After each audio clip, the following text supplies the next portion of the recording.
کیا بارش کے دوران دعا قبول ہوتی ہے؟ بعض جو ہے نا وہ محققین نے اس حدیث کی سند کو ضعیف کہا ہے۔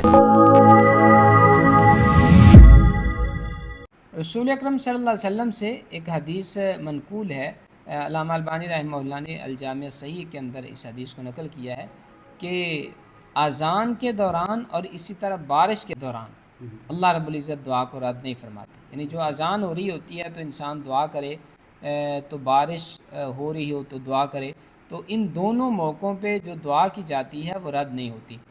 لیکن بعض جو ہے نا وہ محققین نے اس حدیث کی سند کو ضعیف کہا جیسا کہ شیخ زبیر علی زئی ہیں رحمہ اللہ، انہوں نے اس کی سند کو کمزور کہا ہے، اور علامہ البانی رحمہ اللہ نے اس کو الجامع صحیح کے اندر نقل کیا ہے۔ تو تاہم اس حدیث سے یہ پتہ چلتا ہے کہ بارش کے دوران اگر انسان اللہ سے دعا مانگتا ہے تو اللہ رب العزت انشاءاللہ اس کی دعا کو جو ہے نا وہ شرف قبولیت بخشتا ہے۔ بارش نہ مانگنے کی بھی دعا ہے؟ دیکھیں، بارش نہ مانگنے کا مطلب یہ ہے کہ بارش کثرت سے ہو رہی ہے تو بارش کو روکنے کی دعا تو ٹھیک ہے، رسول اکرم صلی اللہ علیہ وسلم سے دعا ثابت ہے، اللہم حوالینا ولا علینا، اللہم اللاکام والدرابی وبطون الاودیہ ومنابت الشجر، اس طرح کے الفاظ ہیں۔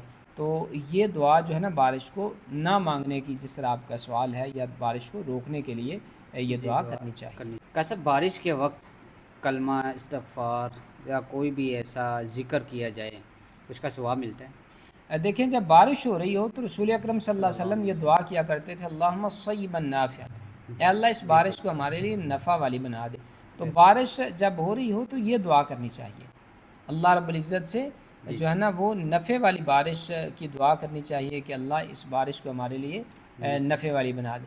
باقی اس کے علاوہ جیسے انسان ذکر اذکار 24 گھنٹے جب چاہے کر سکتا ہے، تو بارش کے دوران میں بھی اگر کوئی انسان ذکر اذکار کرتا ہے تو انشاءاللہ اس کا اجر انسان کو ملے گا۔